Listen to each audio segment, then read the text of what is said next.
Substitution reactions, पहले types of reaction, जितने organic chemistry में रिएक्शंस हैं उनको चार ब्रॉडर कैटेगरीज में डिवाइड कर सकते हैं। ऐसा नहीं है कि ये सिर्फ चार है, इसके अलावा भी होते हैं, बट मेजर रिएक्शंस इन्हीं कैटेगरीज में आएंगे और ये क्लास 12 के लिए भी बहुत इंपॉर्टेंट है। वहां पे आपको रिएक्शंस पहचानने पड़ते हैं कि ये कौन सा टाइप ऑफ रिएक्शन है, वो आप इसी को देख के पहचान पाएंगे। सब्स्टिट्यूशन रिएक्शन तीन तरीके के होते हैं। पहला होता है न्यूक्लियोफिलिक सब्स्टिट्यूशन रिएक्शंस। इसके अंदर एक न्यूक्लियोफाइल्स क्या होते हैं, रिएजेंट्स को दो पार्ट में क्लासिफाई किया जाता है, एक होते हैं इलेक्ट्रोफाइल और एक होते हैं आपके न्यूक्लियोफाइल। तो नेगेटिवली चार्ज न्यूक्लियोफाइल है, पॉजिटिवली चार्ज इलेक्ट्रोफाइल है। नेगेटिवली चार्ज रिएजेंट्स को जब यहाँ पे अटैक करते हैं तो ये न्यूक्लियोफाइल नेगेटिवली चार्ज रिप्लेस हो जाता है, X नेगेटिव बाहर निकल जाएगा, हेलाइड आयन। इसको कहेंगे आप वीकर न्यूक्लियोफाइल या इसको लीविंग ग्रुप कहते हैं। और ये अटैकिंग न्यूक्लियोफाइल है आपका, ये स्ट्रॉन्गर न्यूक्लियोफाइल वीकर न्यूक्लियोफाइल को रिप्लेस कर देता है और इस तरह के सब्स्टिट्यूशन को हम बोलते हैं न्यूक्लियोफिलिक सब्स्टिट्यूशन। सब्स्टिट्यूशन तो हुआ, बट किसका हुआ, न्यूक्लियोफाइल का। ये रिएक्शंस जनरली कौन से कंपाउंड देते हैं, एल्काइल हैलाइड। एल्काइल हैलाइड्स यहाँ पे ये कंपाउंड देते हैं और इनके अंदर हम NaOH KOH यूज कर सकते हैं, कोई भी अल्कली। तो पहला ये रिएक्शन है सब्स्टिट्यूशन रिएक्शंस में। सेकंड आता है electrophilic substitution reaction. Electrophilic substitution कहाँ पे होता है, ऑलवेज इन बेंजीन रिंग। आपने बेंजीन जब पढ़ा था तो क्लोरीनेशन, नाइट्रेशन, सल्फोनेशन पढ़ा था। ये उसमें क्या चीज सब्स्टिट्यूट हुई थी, Cl positive, NO2 positive and SO3H positive. ये क्या है, इलेक्ट्रोफाइल। तो आप दो तो देख सकते हैं यहाँ पे, H रिप्लेस होगा और इसकी जगह क्या आ जाएगा, Cl और NO2। बट ये किसकी प्रेजेंस में होता है, in the presence of FeCl3 या AlCl3 आपको यहाँ पे लेना पड़ता है। जब भी क्लोरीनेशन आप करा रहे हैं, ब्रोमिनेशन करा रहे हैं, FeBr3 या AlBr3 आपको लेना है, तो यहाँ पे ब्रोमीन ऐड हो जाएगा। और नाइट्रेशन जब आप करा रहे हैं तो नाइट्रेटिंग मिक्सचर आपको ऑब्टेन करना है, तो Cl पॉजिटिव आया कहाँ से ये बताया है, NO2 पॉजिटिव आया कहाँ से ये बताया है। नाइट्रोनियम इलेक्ट्रोफाइल है, इसे क्लोरोनियम कहते हैं। IUM कहीं भी लगा हो समझ जाइए पॉजिटिव चार्ज है इस स्पीशीज पे। तो क्लोरीनेशन और नाइट्रेशन में आप H देख सकते हैं, बेंजीन रिंग का सब्स्टिट्यूट की हो गया किससे, Cl और NO2 से, और H पॉजिटिव यहाँ पे बाहर निकल जाता है। तो इस तरीके से इलेक्ट्रोफिलिक सब्स्टिट्यूशन कहाँ होता है, always in benzene ring, aromatic compounds. और nucleophilic substitution generally alkyl halides में देखने को मिलता है। तीसरा आता है फ्री रेडिकल सब्स्टिट्यूशन। इसको समझिए, जब आप मीथेन का क्लोरीनेशन करते हैं तो आपको पता है पहले मिथाइल क्लोराइड बनता है, फिर मिथाइलिन क्लोराइड बनता है, फिर क्लोरोफॉर्म बनता है और फिर CTC यानी कि कार्बन टेट्राक्लोराइड बनता है। बट ये रिएक्शन होता कैसे है, सबसे पहले इनिशिएशन स्टेप जो है वो है सनलाइट जो आप यहाँ ले रहे हैं या हाई टेम्परेचर, इसकी प्रेजेंस में यहाँ पे होमोलिटिक फिजन होता है। होमोलिटिक फिजन का मतलब यहाँ जो बॉन्ड में दो इलेक्ट्रॉन्स हैं, एक इस क्लोरीन का एक इस क्लोरीन का, वो वापस उसी एटम को ट्रैवल कर जाएगा और दो फ्री रेडिकल आपको मिल जाएंगे। जनरली ये सनलाइट की प्रेजेंस में होता है, नॉन पोलर सॉल्वेंट्स में होता है या फिर हाई टेम्परेचर पे भी पॉसिबल है। प्रोपोगेशन स्टेप में कैसे चले, मीथेन जो है ये जितने भी फ्री रेडिकल्स हैं ये नॉन पोलर बॉन्ड पे अटैक करते हैं। तो CH बॉन्ड क्या है, नॉन पोलर है। नॉन पोलर बॉन्ड पे अटैक करेंगे तो इसको भी इसी तरीके से तोड़ देंगे। एक इलेक्ट्रॉन कहाँ चला जाएगा, CH3 पे, कार्बन पे, और एक चला जाएगा H। तो हाइड्रोजन तो इस क्लोरीन से कंबाइन होके क्या बना देगा, HCl। दोनों फ्री रेडिकल्स कंबाइन होंगे, मिथाइल का फ्री रेडिकल यहाँ पे रहेगा। मिथाइल का फ्री रेडिकल फिर आगे क्लोरीन को दोबारा तोड़ेगा। देखिए पहली बार इनिशिएशन स्टेप में यूज हुई थी सनलाइट, उसके बाद कहीं सनलाइट नहीं है, जो फ्री रेडिकल्स है वही क्लोरीन को इस तरीके से तोड़ेंगे। एक क्लोरीन के फ्री रेडिकल से मिथाइल कंबाइन कर जाएगा, मिथाइल क्लोराइड, और एक यहाँ पे क्लोरीन का फ्री रेडिकल बन जाएगा जो दोबारा से आपका इस तरीके से इस रिएक्शन में मीथेन को तोड़ के इसमें कन्वर्ट करेगा। और फिर ये दो स्टेप तब तक चलते रहेंगे जब तक कि सारा का सारा मीथेन मिथाइल क्लोराइड में अटैक मतलब कन्वर्ट नहीं हो जाता। जब ये फाइनली यही बचेगा तो एक और CH बॉन्ड तोड़ा जाएगा इस क्लोरीन के फ्री रेडिकल से और तब बनेगा मिथाइलिन क्लोराइड। तो यहाँ दो ही स्टेप इनिशियल दिखाए, बस यहाँ तक पहुंचने का तरीका बताया है। अदरवाइज इसके 4 स्टेप लिखे जा सकते हैं जब तक कि कार्बन टेट्राक्लोराइड नहीं बन जाता। अब इंपॉर्टेंट बात समझिए, टर्मिनेशन। मीथेन का क्लोरीनेशन आप करा रहे हैं, लास्ट में जितने फ्री रेडिकल्स बचेंगे, जैसे क्लोरीन के ये कंबाइन होकर Cl2 बना देंगे, चलो ये तो था रिएक्टेंट में। मिथाइल के फ्री रेडिकल आपस में कंबाइन होकर क्या बना देंगे, इथेन।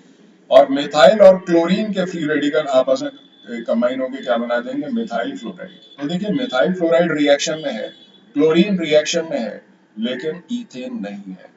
तो आपसे रीजनिंग का क्वेश्चन ये आता है, during chlorination of methane ethane is obtained in smaller amount. Why? Due to combination of methyl free radicals. क्योंकि टर्मिनेशन स्टेप में हमें नहीं पता कौन से फ्री रेडिकल कंबाइन करेंगे, कोई भी कॉम्बिनेशन बन सकती है। मिथाइल मिथाइल से कंबाइन कर सकता है, क्लोरीन क्लोरीन से, और इवन मिथाइल और क्लोरीन भी आपस में कंबाइन कर सकते हैं। तो इथेन की फॉर्मेशन क्यों हो रही है, ये रीजनिंग का क्वेश्चन ध्यान में रखिएगा। इसके बाद आते हैं सेकंड कैटेगरी, एडिशन रिएक्शन। तो हमने सब्स्टिट्यूशन रिएक्शन कितने तरीके के पढ़े, nucleophilic, electrophilic and free radical, और तीनों के एग्जांपल आपके सामने हैं। एडिशन रिएक्शंस में न्यूक्लियोफिलिक एडिशन ये कब होता है, कहां होता है, इस बात को ध्यान से समझिएगा जो मैं बोल रहा हूं। अगर यहाँ पे डबल बॉन्ड, एडिशन कहां होगा, जहां डबल बॉन्ड और ट्रिपल बॉन्ड है। डबल बॉन्ड और ट्रिपल बॉन्ड अगर एक ऐसे एटम के साथ है जो ज्यादा इलेक्ट्रोनेगेटिव है कार्बन से, तो ऑलवेज न्यूक्लियोफिलिक एडिशन। क्यों, समझिए। HCN को जब आपने पानी में डाला तो यहाँ पे H3O पॉजिटिव, H ये और Cn नेगेटिव आपका बन जाएगा, ठीक है। वाटर बन गया यहाँ पे HOH और ये Cn नेगेटिव। अगर ये पानी होता तो हाइड्रोनियम आयन बन जाता। अब Cn नेगेटिव न्यूक्लियोफाइल तो बन गया, अब ये अटैक कहाँ करेगा। अगर मैं यहाँ से इलेक्ट्रॉन्स को ऑक्सीजन पे ट्रांसफर कर देता हूँ, चेक करिए। अगर यहाँ पे कोई भी aldehyde ketone C double bond हो, यहाँ पे मैं H लगा देता हूँ क्योंकि R ये लगा ही हुआ है, ऑलरेडी कीटोन बना ही हुआ है। यहाँ से ये इलेक्ट्रॉन पे इधर ट्रांसफर होंगे तो नेक्स्ट यहाँ पे स्पीशी आपको क्या मिलेगी, तो ये कुछ इस तरीके का इंटरमीडिएट आपको मिल जाएगा। ऑक्सीजन पे लोन पेयर गया तो नेगेटिव चार्ज और पॉजिटिव चार्ज।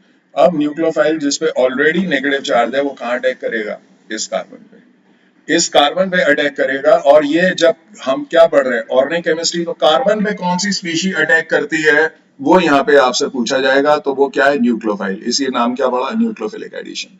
अब ये किसके साथ हो सकता है, एक तो एल्डिहाइड कीटोन याद रखिए, C डबल बॉन्ड हो, और एक हो सकता है यहाँ पे एक कंपाउंड और आ सकता है जिसका नाम है RC triple bond N। Nitrogen भी कार्बन से ज्यादा इलेक्ट्रोनेगेटिव है, तो ये भी शेयर्ड पेयर पाई इलेक्ट्रॉन्स को अपनी तरफ खींच लेगा, यहाँ पॉजिटिव चार्ज यहाँ नेगेटिव चार्ज।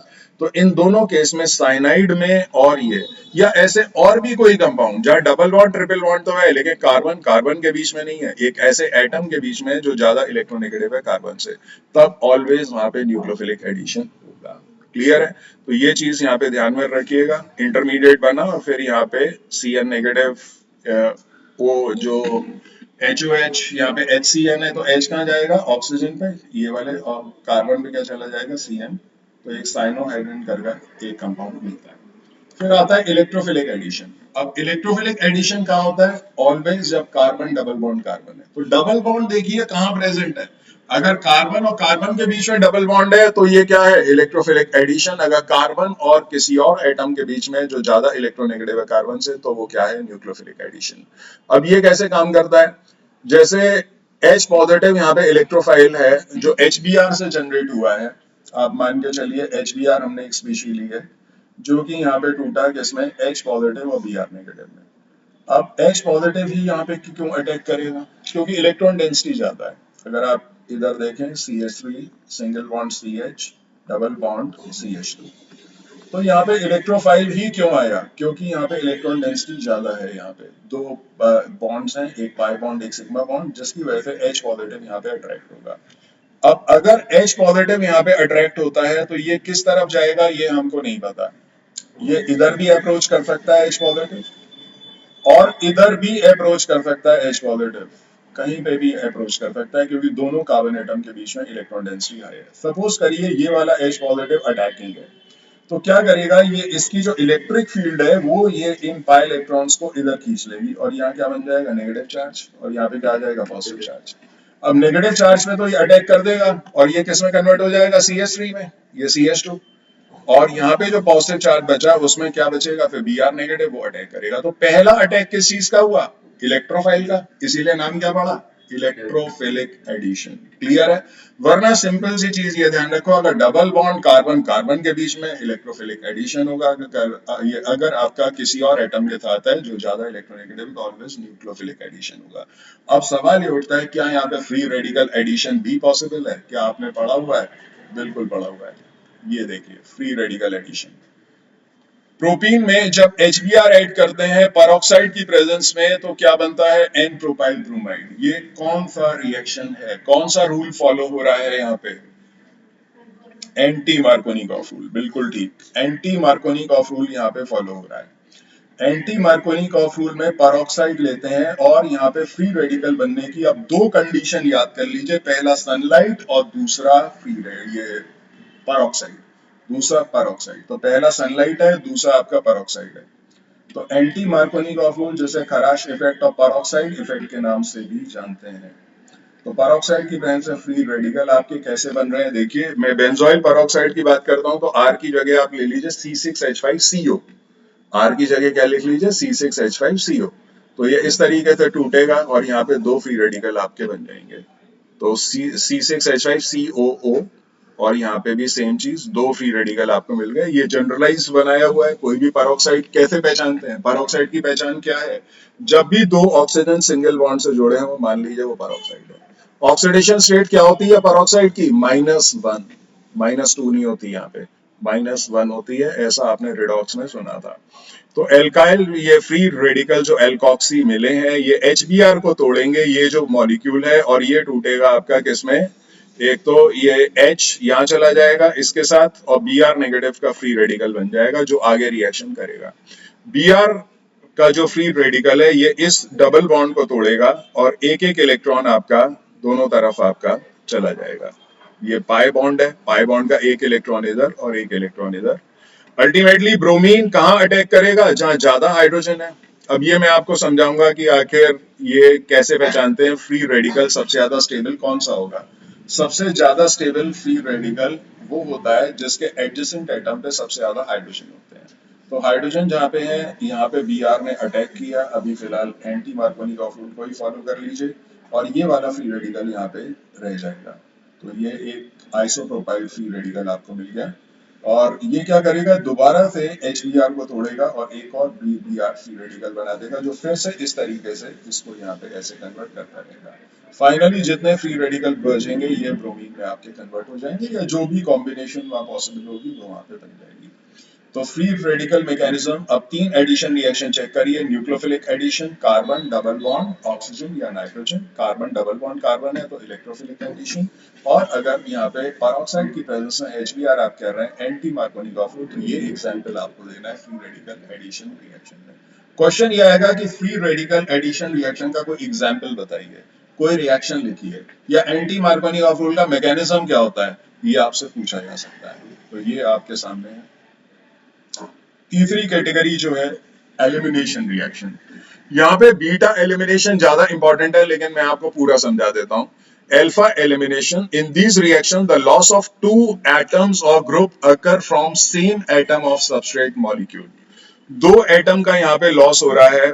वो कैसे? एक तो हाइड्रोजन और एक हेलोजन। तो ये क्या करेगा? ये इलेक्ट्रॉन पेयर, क्लोरीन ज्यादा इलेक्ट्रोनेगेटिव है कार्बन से तो ये तो इलेक्ट्रॉन पेयर लेके निकल जाएगा Cl नेगेटिव। हाइड्रोजन कार्बन से कम इलेक्ट्रोनेगेटिव है, या अपना इलेक्ट्रॉन पेयर दे के H पॉजिटिव OH नेगेटिव से कंबाइन करेगा, क्या बना देगा? वाटर। और ये जो स्पीशी है, आपने तीन स्पीशीज पढ़ी है इंटरमीडिएट नंबर, पहला फ्री रेडिकल नंबर, दूसरा कार्बोकैटायन, तीसरा कार्बेनाइन, चौथा है कार्बीन। कार्बीन इसको बोलते हैं। अब यहाँ पे दो क्लोरो हैं तो डाइक्लोरोकार्बीन। अगर ये यहाँ पे दो H होते तो हम सिंपली इसे कार्बीन बोलते हैं। तो ये अल्फा एलिमिनेशन है। अल्फा क्या होता है? वो कार्बन एटम जिसपे की फंक्शनल ग्रुप या एटम आपका प्रेजेंट है। तो ये एक ही कार्बन एटम है अल्फा, और अल्फा कार्बन एटम से दो एटम आपके एलिमिनेट हो गए। हाँ, ऐसे दो मॉलिक्यूल हो गए तो दोनों कंबाइन कर जाएंगे, दोनों के पास दो दो इलेक्ट्रॉन है, डबल बॉन्ड आ जाएगा बीच में और एक नया कंपाउंड आपको मिल जाएगा। तो dichlorocarbene is reactive intermediate involved in carbylamine and Reimer Tiemann reaction, जो कि आप पढ़ोगे 12th में। तो उसके ये इंटरमीडिएट क्या बनते हैं उसके अंदर डाइक्लोरोकार्बीन्स मैकेनिज्म में पढ़ाए जाते हैं।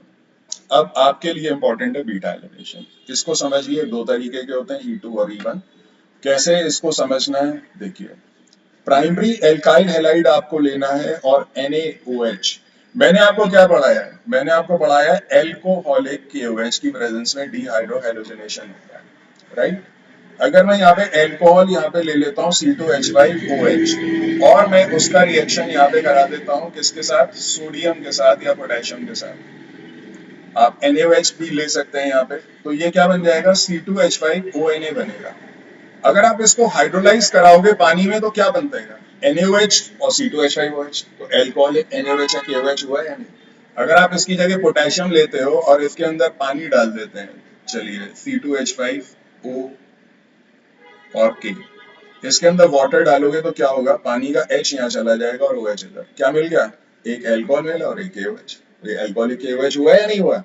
तो एल्कोहलिक NaOH और KOH इस तरीके से आपके लिखे जा सकते हैं, और अगर ऐसा है तो क्या होगा, यहाँ पे डिहाइड्रोहेलोजिनेशन, अल्फा कार्बोनेटम का H जाएगा, मतलब Br जाएगा यहाँ से, और ये बीटा कार्बोनेटम का H, बीच में क्या आ जाएगा, डबल बॉन्ड। तो इस तरीके से ये रिएक्शन आपका होगा। यहाँ पे दो तरह के एलिमिनेशन है, एक E2 एलिमिनेशन है, ये बायमोलिकुलर है। बायमोलिकुलर का मतलब है यहाँ पे दो मॉलिक्यूल्स इन्वॉल्व हैं, ये चेक कर लीजिए। तो प्राइमरी एल्काइल हैलाइड, इसी का स्ट्रक्चर ये बनाया हुआ है, CH3CH2Br, अल्फा कार्बोनेटम का Br, ये यहाँ से इलेक्ट्रोनेगेटिव है तो इलेक्ट्रॉन पेयर लेके निकल जाएगा, और हाइड्रोजन जो निकलेगा OH के साथ, ये इलेक्ट्रॉन पेयर देके निकल जाएगा। तो बीच में एक इंटरमीडिएट बनेगा जो कि एल्कीन में आपका कन्वर्ट हो जाएगा। तो अल्फा एलिमिनेशन में मैं आपको कहूंगा ये वाली चीज याद ना रखें, आप ऊपर वाला रिएक्शन याद रखें, ठीक है। इसमें ये बीटा कार्बोनेटम है, अल्फा कौन सा है, जहाँ पे हेलोजन आपका प्रेजेंट है, दैट इज कॉल्ड अल्फा। दूसरा बीटा, तीसरा गामा, चौथा डेल्टा, तो बीटा कार्बोनेटम का H जाएगा। अगर ये सेकेंडरी और टर्शरी है तो आपको मैंने सेडलर रूल पढ़ाया हुआ है, तो वहां पे उसको अप्लाई करिएगा। तो primary alkyl halide and some secondary alkyl halide undergo elimination or dehydrohalogenation by E2 mechanism, और E2 रिएक्शन में SN2, यहाँ पे S का मतलब है सब्स्टिट्यूशन, ये SN2 मैकेनिज्म में substitution nucleophilic second order reaction, but यहाँ सब्स्टिट्यूशन नहीं हो रहा है, यहाँ एलिमिनेशन हो रहा है।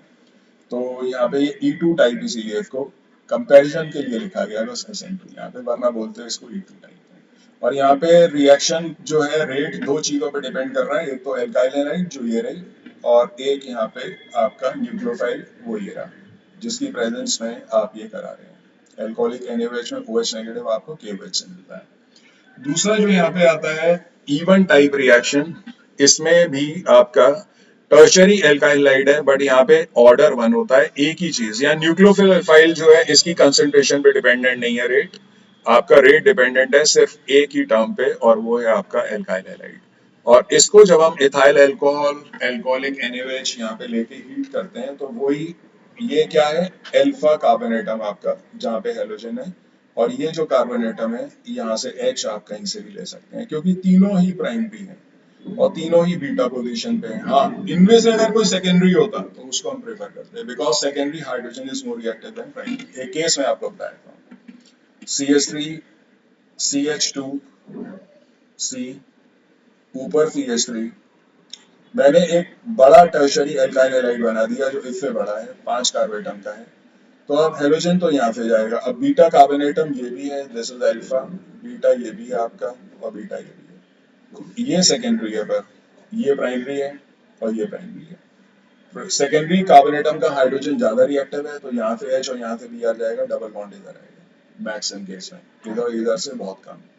तो ये फर्स्ट ऑर्डर काइनेटिक्स फॉलो होता है। E1 और E2 का मतलब समझ लीजिए, 1 और 2 ये बताते हैं कि कितने कंसंट्रेशन टर्म्स पे डिपेंडेंट है, बस इससे ज्यादा और कुछ नहीं। और जो मैकेनिज्म लिखते वक्त आपके काम आएंगे, और बीच की ट्रांजिशन स्टेट्स उस पर डिपेंडेंट होगी। तो जो ओवरऑल रिएक्शंस हमने बनाए हैं वो यहाँ पे एक बार चेक कर लेते हैं। सबसे पहले हमने पढ़ा न्यूक्लियोफिलिक सब्स्टिट्यूशन रिएक्शंस में, फिर पढ़ा इलेक्ट्रोफिलिक सब्स्टिट्यूशन जो बेंजीन रिंग में होता है, और तीसरा फ्री रेडिकल जो कि आप क्लोरीनेशन और मीथेन पे देखते हैं। एडिशन रिएक्शंस में न्यूक्लियोफिलिक एडिशन रिएक्शन आपने पढ़ा, इसमें C डबल बॉन्ड हो या ऑक्सीजन या नाइट्रोजन, कोई भी एटम जो ज्यादा इलेक्ट्रोनेगेटिव है कार्बन से, कार्बन कार्बन के बीच में डबल बॉन्ड है तो इलेक्ट्रोफिलिक एडिशन, और इसके बाद आपका फ्री रेडिकल एडिशन यहाँ पे देखने को मिलता है। एंड देन एलिमिनेशन आपने 3 तरीके के पढ़े, ये फ्री रेडिकल वाला एंटी मार्कोनी कॉफूल में एडिशन याद रखिएगा। एलिमिनेशन में दो रिएक्शन याद रखिए, अल्फा बीटा एलिमिनेशन होते हैं। अल्फा एलिमिनेशन में कार्बीन्स मिलते हैं, बीटा एलिमिनेशन में एल्कीन्स आपको मिलते हैं, जो E1 और E2 में आपके डिवाइडेड है, डिपेंडिंग ऑन कि दो मॉलिक्यूल पार्टिसिपेट कर रहे हैं तो E2, अगर एक कर रहा है तो E1। और ये दोनों रिएक्शन आपके कोर्स में पूछे जाते हैं। ठीक है, तो इसके बारे में और भी डिस्कशन करेंगे।